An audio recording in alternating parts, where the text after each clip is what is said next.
প্রতিভাবান মানুষের সৃষ্টি কখনোই তার কর্ম এবং বার্ধক্য থামিয়ে রাখতে পারে না। তেমনই এক প্রতিভাবান চরিত্র হলেন কবিকুণ্ডু মশাই। হাজার প্রতিকূলতার সত্ত্বেও তিনি তার সৃষ্টিকে প্রকাশ করেছেন আজীবন। তেমনই একটা গল্প আজ আপনাকে শোনাবো। নমস্কার বন্ধুরা, রাজেশ এন্টারটেনমেন্টে আজ আপনি শুনবেন বিভূতিভূষণের অনবদ্য ছোট গল্প কবিকুণ্ডু মশাই। গল্পটা যদি ভালো লাগে তাহলে লাইক করবেন এবং আরও অনেক গল্প শুনতে এখনই সাবস্ক্রাইব করুন। চলুন আজ শুনি ছোট গল্প কবিকুণ্ডু মশাই। আজ 10 বছর পূর্বে এই ঘটনার প্রথম আরম্ভ। আমি খুব আশ্চর্য হয়েছি বলেই এই গল্প লিখতে বসেছি। পুজোর সময় প্রত্যেক লেখকের কাছেই সম্পাদকের তাগিদ যায়, মশাই গল্প দেবেন একটা যথাসত্য সময়। এরা হলেন পেশাদার গল্প লেখক ও উপন্যাসিক। হাতে পয়সা না পেলে এদের মন ভার হয়ে ওঠে, লেখনীও বিরূপ হয়। গল্প আছে, টাকা পাঠিয়ে দেবেন। কেনই বা বলবেন না? লেখকদের তো খেয়ে পড়ে বাঁচতে হবে। খুব বড় একটা সাহিত্য সভায় বসে কথাটা মনে হয়েছিল।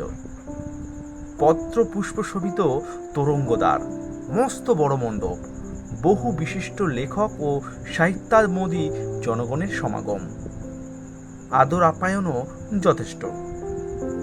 পল্লীগ্রামের অজ্ঞাতনামা কত কবি যশপ্রার্থী হতভাগ্যের সঙ্গে আমার কতবার পরিচয় হয়েছে। কোনো সাহিত্য সভায় তাদের স্থান হয়নি কোনোদিন, অথচ তাদের মধ্যে প্রকৃত কবিমন, কল্পনার উদার প্রসার, ছন্দের বা কোনো শব্দের সৌন্দর্য সম্বন্ধে জ্ঞান নিতান্ত দুর্লভ নয়। কিন্তু তাদের নেই কি তাও আমি জানি। তাদের নেই বর্তমানের উপযোগী বিষয় নির্বাচনের ক্ষমতা। তাদের দৃষ্টি 1290 সালের বাংলায় পড়ে আছে। আজও ভারতচন্দ্র রায়গুণাগড়ের, দাশরথী রায়ের প্রভাব তারা আজও কাটিয়ে উঠতে পারেনি। সেবার গরমের ছুটিতে দেশে আছি। প্রায় 11টা বাজে। বিছানায় ছটফট করার পর একটু নিদ্রা আকর্ষণ হয়েছে মাত্র। আছেন নাকি শ্যামবাবু? এত রাত্রে অপরিচিত সুরে কে ডাকে বুঝতে না পেরে বাইরে এসে বললাম, কোথা থেকে আসছেন? অন্ধকার রাত। দেখলাম আগন্তুক বিনালয় এসেছেন যেখান থেকেই আসুক। লণ্ঠন জেলে বাইরে আবার গিয়ে আগন্তুকের চেহারা ভালো করে দেখলাম। বৃদ্ধ লোক, 60-এর কাছাকাছি বয়স, গায়ে আধময়লা পিরান, পায়ে ক্যাম্বিসের জুতো, বগলে একতারা বই বা কাগজ। আগন্তুক বললেন, আমায় চিনতে পারলেন না? আমাকে সকলে কুণ্ডু মশাই বলে জানে। বাসকদের কাপড়ের গুদামে কাজ করি বল্লভপুরের বাজারে। তা আপনারা দেশে ঘরে থাকেন না, গরমের ছুটির পরেই চলে যাবেন, চিনবেন কি করে? কথাটা সত্যি। দেশে থাকলে চিনতাম বই কি, দেশের লোক যখন। বললাম, কি জন্য আসা হয়েছে? আপনি একজন রাইটার লোক, আমার লেখা কবিতা কিছু আপনাকে আজ শোনাতে এসেছি। ও, বসুন বসুন, সে বেশ কথা। দাঁড়ান, একটা কিছু পাতি। দস্তুর মতো অবাক হয়ে গেলাম। বল্লভপুরের বাজার এখান থেকে 2 মাইলের সামান্য কিছু বেশি। এত রাত্রে নিছক কবিতা শোনাতে লোকটা কষ্ট করে এত দূর এসেছে। না, এমন ব্যাপার যে দেখিনি আদৌ, কথা বললে ভুল হবে। জীবনে বার কয়েক এ প্রকৃতির মানুষের সঙ্গে আমার পরিচয় ঘটেছে এবং আমি এদের ভালোবাসি। এরা সরস্বতীর নিঃস্বার্থ সেবক। এরা যশ পায় না, অর্থ পায় না, লেখার নেশায় লিখে যায়। যশের পরিবর্তে এরা পায় অল্প শিক্ষিত জনসাধারণের ব্যঙ্গ বিদ্যুৎ। তবু মদ ধরলে যেমন ছাড়া কঠিন হয়, তেমনই কঠিন হয়ে পড়ে লেখার বাতিক মাথায় একবার ঢুকলে তাকে তাড়ানো। এসবই আমি জানি। বললাম যে এ ধরনের লোক এর আগেও আমি দেখেছি, সুতরাং একেও যত্ন করে বসালাম। বাড়িতে থাকি আমি একা, দ্বিতীয় প্রাণী কেউ নেই। নতুবা একটু চা খাওয়ালে দেখাতো ভালো। কুণ্ডুমশাই তার দপ্তর খুলে 3খানা মোটা মোটা খাতা বের করে পড়ে যেতে লাগলেন অবিরাম এক টানা। এসব দলের লোকেরা তাই করে থাকে, আমি কতবার কত জায়গায় দেখেছি। মাঝে মাঝে আমার মুখের দিকে চেয়ে বললেন, কেমন লাগছে শ্যামবাবু? চমৎকার। আপনারা রাইটার লোক, আপনাদের ভালো লাগবেই। তারপর শুনুন, এটা সুভদ্রা হরণ। পড়ে যান। এক টানা চলেছে আবৃত্তির স্রোত। রাত 12টা বেজে গেল। কুণ্ডুমশাই নাকের চশমা নামিয়ে আমার মুখের দিকে হাসি এসে মুখে চেয়ে বললেন, কেমন? অর্থাৎ এটা আপনার ভালো লাগতেই হবে, উপায় নেই। পুনরায় বললাম, চমৎকার। এসব স্থলে এই জবাবই দিতে হয়, দেওয়া নিয়ম, অভিজ্ঞতা থেকে জানি। আচ্ছা, এটা শুনুন, বান রাজার প্রতি উষা। পুরাণ ভালো পড়া নেই। বললাম, বান রাজাকে? আমার মুখের দিকে বিস্ময়ের দৃষ্টিতে চেয়ে কুণ্ডমশাই বললেন, বান রাজার কথা জানেন না? বান রাজার মেয়ে উষা, দৈত্যরাজ বান। বাল্যকালে দৃষ্ট উষাহরণ নামে একটা যাত্রার অভিনয় অস্পষ্টভাবে মনে পড়ল। বললাম, হ্যাঁ, সেই যুদ্ধ হলো, অনির্বাণ টনির্বাণ, উষাহরণ। আমার পৌরাণিক জ্ঞানের অবস্থা বোধ হয় কুণ্ডমশাইয়ের মুখে ক্ষীণ হাসির রেখা সৃষ্টি করল। তিনি আবার পড়ে যেতে লাগলেন। 12:30, 1:45। 3-4টি কবিতা ইতিমধ্যে শেষ হয়ে গেলে কুণ্ডমশাই এবার ওঠবার জোগাড় করবেন বলে মনে হলো। আমার দিকে চেয়ে বললেন, দোকানের কাজ করি সারাদিন, ফুরসত পাইনে। আপনারা কলকাতায় থাকেন, রাইটার লোক, আপনাদের শোনালে মনটা তৃপ্ত হয়। আর কাকে শোনাও বলুন, সব মুখ্যুর দল। আপনি বুঝি কাপড়ের দোকানে কাজ করেন? হ্যাঁ, খাতাপত্র লিখি। রাত 10টার সময় ছুটি পেয়ে আহাদি সেরে তবে আপনার কাছে এসেছি। একটু শুনিয়ে মনটা ভালো হয়। কতদিন থেকে লিখছেন? বাল্যকাল থেকে। পাঠশালায় যখন পড়ি, হাতের লেখার খাতায় কবিতা লিখতাম। গুরুমশাইয়ের কত যে বেদ খেয়েছি সেজন্য মশাই, এখনো তাই। কেউ বোঝে না। দোকানে যাদের সঙ্গে কাজ করি তারা সবাই আমাকে খুব মানে, ভয় করে চলে, ভাবে কবিতা লেখে মস্ত পণ্ডিত, যা লিখি তাই ভালো বলে। আমার তাতে তৃপ্তি নেই। যত গণ্ডমুখের দল, ভালো বললেই বা কি আর মন্দ বললেই বা কি। আমার হয়েছে ভাগ্যে প্রত্যেক দিন মশাই ওদের সঙ্গে কারবার, অরসিক নিয়ে রসের করবার। আমার ভালো লাগে মশাই, বলুন দেখি আপনি। আপনি রবি ঠাকুরের নাম শুনেছেন? হ্যাঁ, শুনেছি মশাই। রবি ঠাকুর মস্ত বড় কবি। কোথায় যেন বাড়ি, বড়স না বীরভূম। কোনো কবিতা পড়েছেন তার? আগে না। কুণ্ডুমশাই বিদায় নিয়ে উঠলেন রাত 1টার সময়। এরপর আমার ছুটি ফুরিয়ে গেল। কলকাতায় কর্মকলাহলের মধ্যে কুণ্ডুমশাইয়ের কথা ভুলেই গেলাম একরকম। বড়দিনের ছুটিতে 2 দিনের জন্য বাড়ি গিয়ে আবার তার সঙ্গে দেখা। তিনি যে দোকানে কাজ করেন সে দোকানের মালিক ও অঞ্চলের একজন বিশিষ্ট ধনী, জাতিতে তাঁতি, ইউনিয়ন বোর্ডের প্রেসিডেন্ট, তবে লেখাপড়াও কিছু তেমন জানেন না। লোকটি সজ্জন, রায় সাহেব খেতাব পেয়েছেন। রায় সাহেবের বাড়ি কি একটা কাজ উপলক্ষে আমিও নিমন্ত্রিত। সেখানেই কুণ্ডুমশাইয়ের সঙ্গে আমার পুনরায় সাক্ষাৎ। নিমন্ত্রিত ব্যক্তিদের পান বিড়ি বিতরণে তাকে ব্যস্ত দেখা গেল। আমি একবার বললাম, কি কুণ্ডুমশাই, ভালো তো? আমার দিকে চেয়ে তিনি একবার হাসলেন মাত্র। ব্যস্ত বলে আমার সঙ্গে কথা কইবার সুযোগ তার তখন হলো না। রায় সাহেব হেঁকে বললেন, কুণ্ডুমশাই, চা দেওয়া হয়েছে কিনা সকলকে দেখুন একবার বাইরে গিয়ে। আহার আদির পরে দেখি সদর দরজায় কুণ্ডুমশাই দাঁড়িয়ে। বললেন, কাল বাড়ি থাকবেন নাকি? হ্যাঁ, থাকবো। কাল যাব একবার আপনার কাছে। নিশ্চয়ই আসবেন। লেখা টেখা আছে নাকি কিছু? অনেক লিখে ফেলেছি, তারপর শোনাবো। কিন্তু বিশেষ কার্য উপলক্ষে তার পরের দিন আমাকে চলে যেতে হলো অন্যত্র। কুণ্ডুমশাইয়ের কবিতা শোনবার সুযোগ সেবার আমার হয়নি। 1 বৎসর পরে আবার দেশে গিয়েছি। বর্ষাকাল, পথে ঘাটে 1 হাঁটু জলকাদা। বল্লভপুর ছাড়িয়ে নদীর ধারে বাবলা তলায় দেখি কে বসে মাছ ধরছে। আমি রাস্তা থেকেই পাড়াগাঁয়ের ধরনে জিজ্ঞেস করলাম, কি মাছ হলো? লোকটা আমার দিকে পিছন ফিরে চাইতেই দেখি কুণ্ডুমশাই। কুণ্ডুমশাই, মাছ ধরতে এসেছেন নাকি? ভালো সব? কুণ্ডুমশাই আমায় দেখে সম্ভ্রমে উঠে দাঁড়িয়ে যুক্ত করে বললেন, প্রাতঃপ্রণাম। এই আসছেন বুঝি? কি মাছ পেলেন? আগে মাছ ধরছি নে তো। এই এমনি একটু বসে একটু আদৌ লিখছি। কৌতূহল হওয়াতে রাস্তা ছেড়ে এগিয়ে গিয়ে দেখি কুণ্ডুমশাই ভিজে ঘাসের উপর কাঁচা ডালপালা ভেঙে পেতে বসেছিলেন। পাশেই একটা মোটা পুরনো রকর কি খেতিয়ানের খাতা, একটা স্বরের কলম ও পাঠশালার ছেলেদের মতো দড়ি বাঁধা দোয়াত যাতে ঝুলিয়ে নিয়ে যাওয়া যায়, একখানা মশিলিপ্ত বল্টিং কাগজ মাটির ঢেলা চাপা এক পাশে। বাহ, এই যে কবিকুঞ্জ বানিয়ে তুলেছেন দেখছি। আজ আর দোকানে যেতে ভালো লাগলো না। কদিন বর্ষার পরে আজ একটু রোদের মুখ দেখা গিয়েছিল, এখন আবার মেঘ করেছে। বলি যাই নদীর ধারে বসে লেখার নেশার মাথায় একবার চাপলে। একটু শোনান কুণ্ডুমশাই, না শুনে আর চাচ্ছি নে।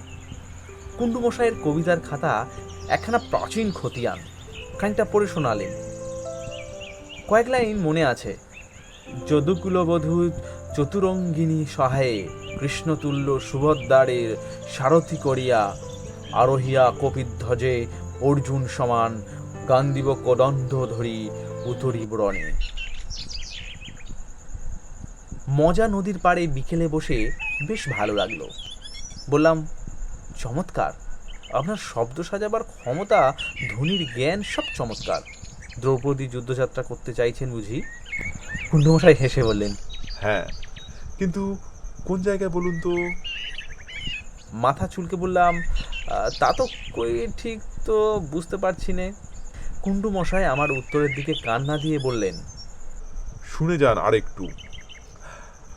শততীক্ষ্ণ স্বর মমকরণ মুক্ত জবে উঠিবে উড়িবে গৃহপঙ্ক্তি সম বোমে শনিত পিপাসু দেখিব কি করি করে ব্রত রক্ষাতার দেবব্রত রণচণ্ডী শিখণ্ডিনী ভগিনী আখণ্ডলে রক্ষিলে ছাড়িবে না তারে। হাসি হাসি মুখে বললেন, কেমন? এ আর বলতে, আমার খুব সৌভাগ্য যে আজ কবির মুখে কি চমৎকার, কি ঝংকার। কুণ্ডুমশাই বিনয়ে কাচুমচু হয়ে বললেন, অমন কথা বলবেন না, আপনারা রাইটার লোক। ভাষার ওপর সমান অধিকার সব লোকের থাকে না। আপনার তা আছে কুণ্ডুমশাই, আর আপনি একজন সত্যিকার কবি। নয়তো পালিয়ে এসে এই নদীর ধারে বসে আপন মনে। কুণ্ডুমশাই পাশের একটি থেলো হুঁকোয় তামাক সাজছিলেন এতক্ষণ। আমি বললেন, খান। না, আপনি খান।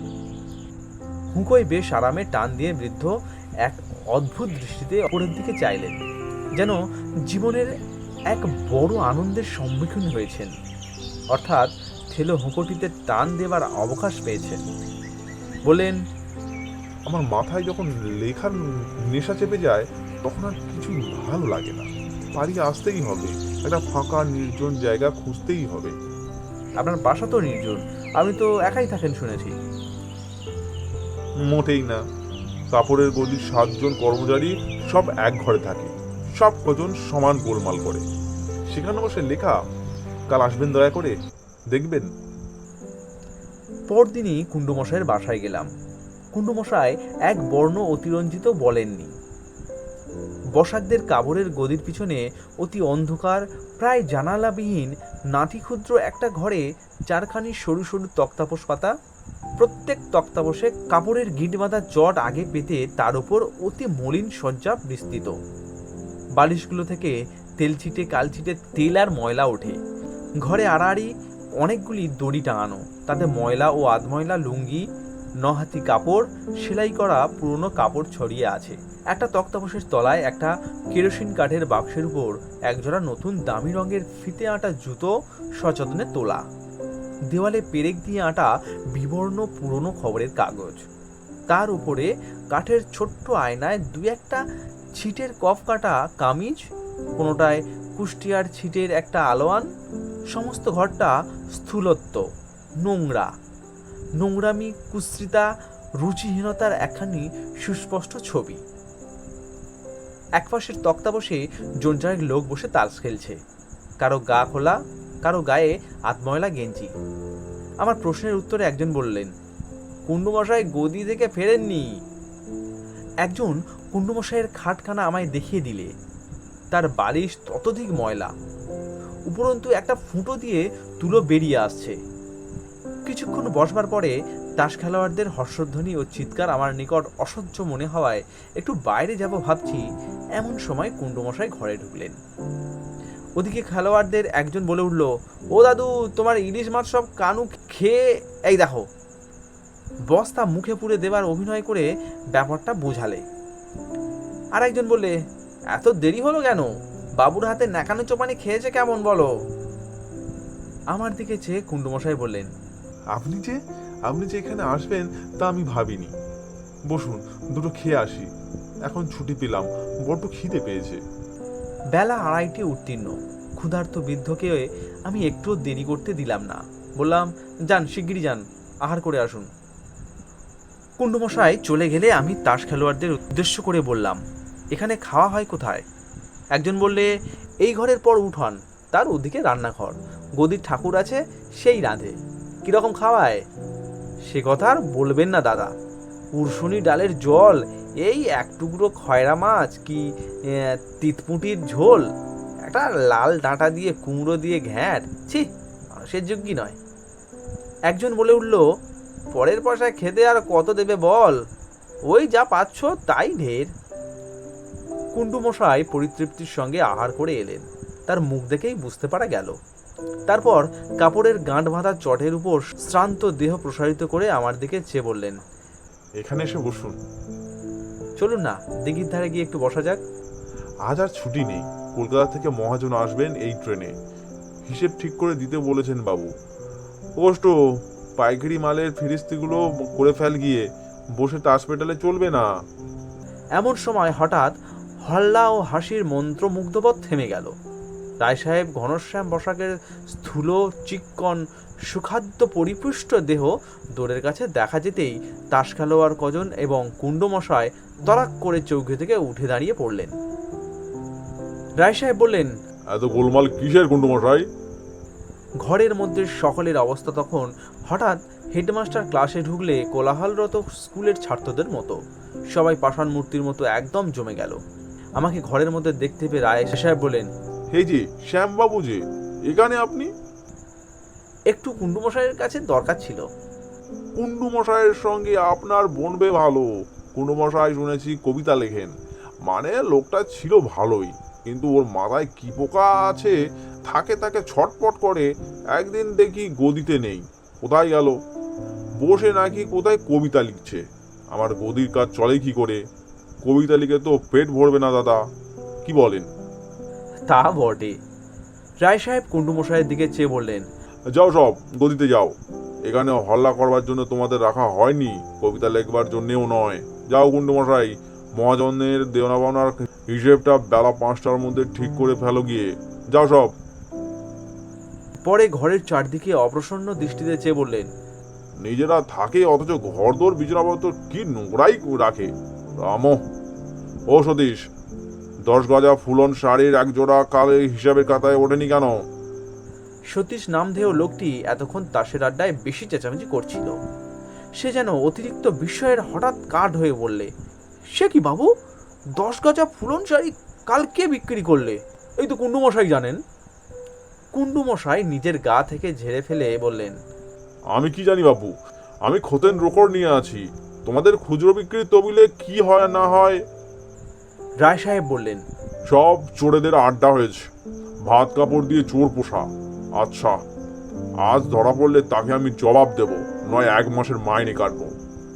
রায় সাহেব চলে গেলেন। এই হলো কুণ্ডুমশাইয়ের প্রতিদিনের জীবন। এই অত্যন্ত স্থূল আবহাওয়ার মধ্যে একটা কবিপ্রাণ কিভাবে শ্বাস প্রশ্বাস নিতে পারে তা আমার অভিজ্ঞতায় লেখা নেই। কুণ্ডুমশাইয়ের এই বয়সেও যে সজীবতা, অত্যন্ত প্রত্যক্ষ ও পরিস্ফুট ছাইফাঁস আহারেও তার যে তৃপ্তি, এত হট্টগোল ও অপমানের মধ্যেও তার যে আনন্দ, এসবের জন্য সমজদার লোকমাত্রেই তাকে হিংসে না করে পারবে না। তার সঙ্গে আমার দেখা সাক্ষাৎ আর কোনোদিনও হয়নি। এর 5-6 বছর পরের কথা। অন্য জায়গায় কাজ করি বলে দেশে আসা ঘটেনি অনেক দিন। দেশের ঘরবাড়ি ভেঙে গিয়েছিল, মিস্ত্রি লাগিয়ে মেরামত করছি।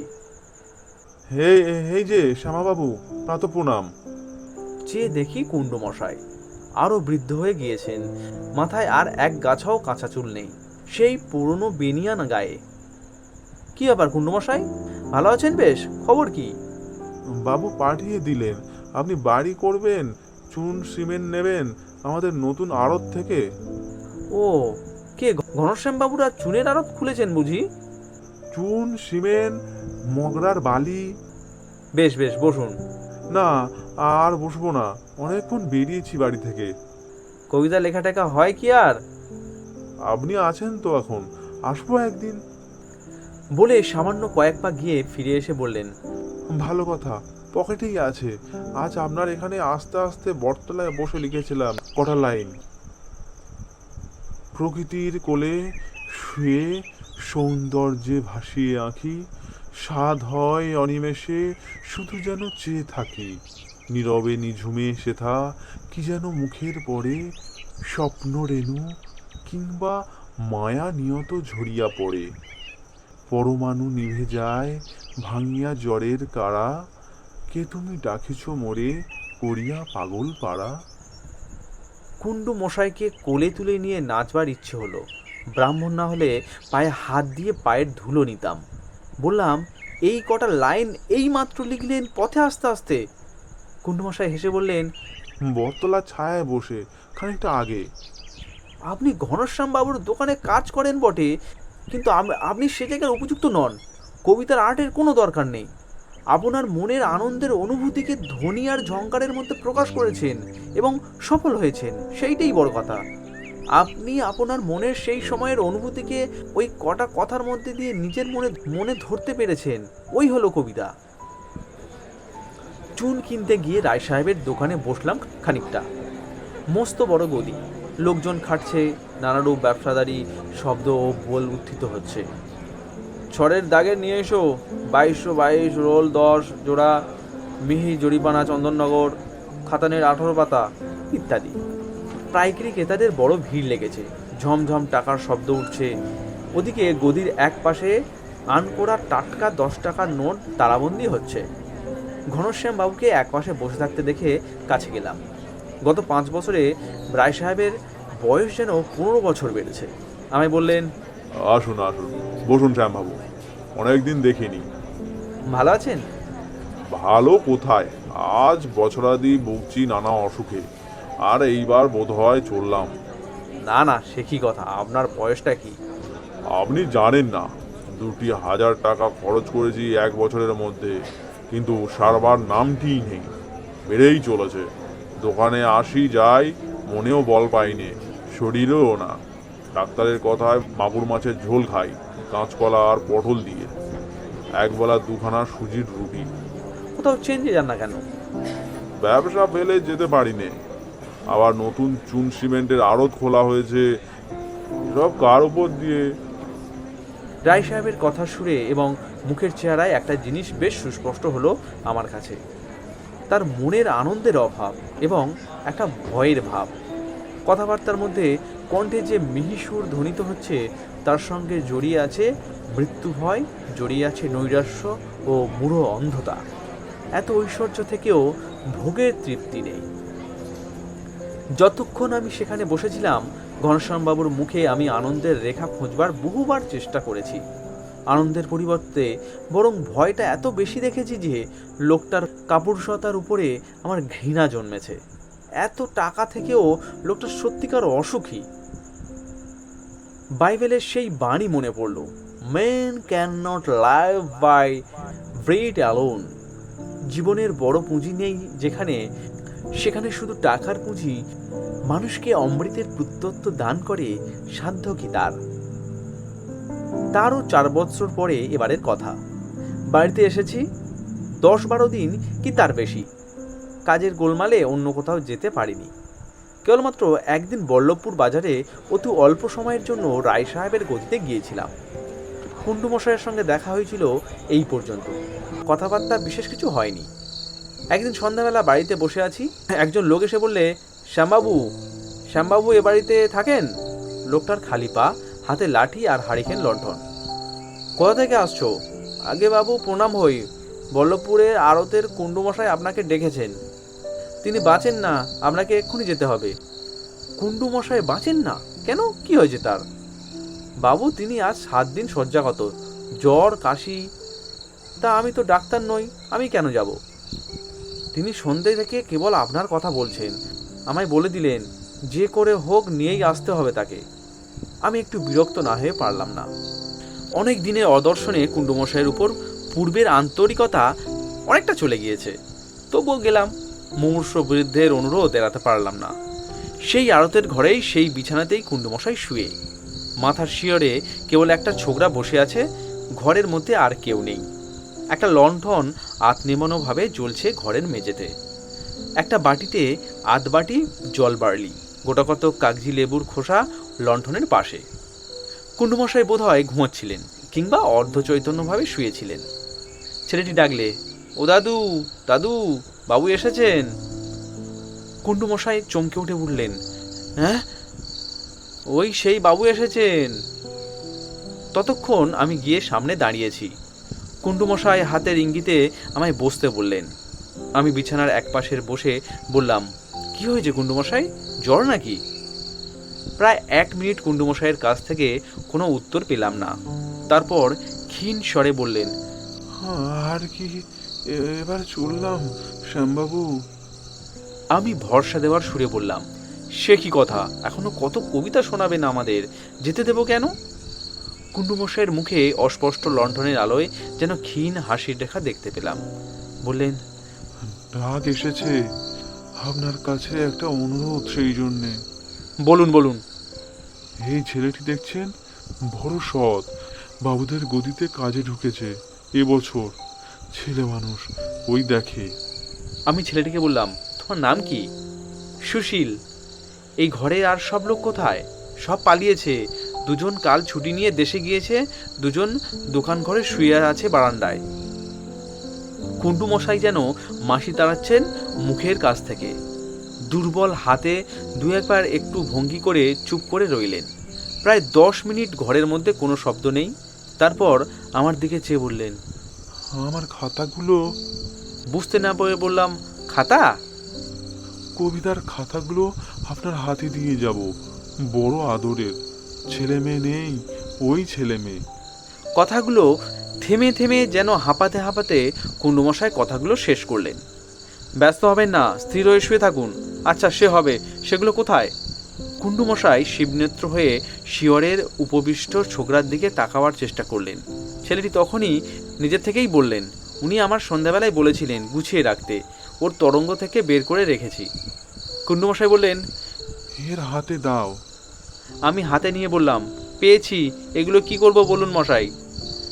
আবার 3-4 মিনিট কেটে গেল, রোগী নিরুত্তর।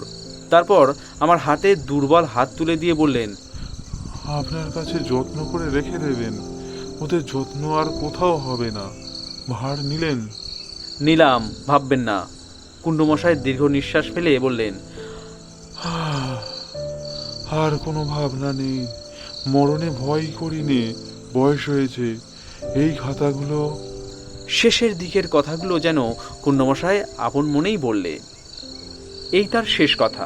আমি সারা রাত বসেছিলাম তার শয্যাপার্শ্বে। রাত্রি শেষে কুণ্ডুমশাই মারা গেলেন। শবানুগমনের সময় আমি সঙ্গে যাওয়া কর্তব্য বিবেচনা করলাম। আমার এই অনুরোধে তার প্রিয় মজা খালের ধারে তার দেহকার্য সমাধা হলো। চিতার উপরে আমি আমার নিজের হাতে বন্য ছোট গুহালে লতার ফুল নিকটবর্তী ঝোপ থেকে তুলে এনে ছড়িয়ে দিলাম। রায় সাহেবের সঙ্গে 3-4 পরে দেখা। আমায় বললেন, আপনি সেদিন শুনলাম খুব করেছেন, লোকটা নিজের দোষেই মারা গেল।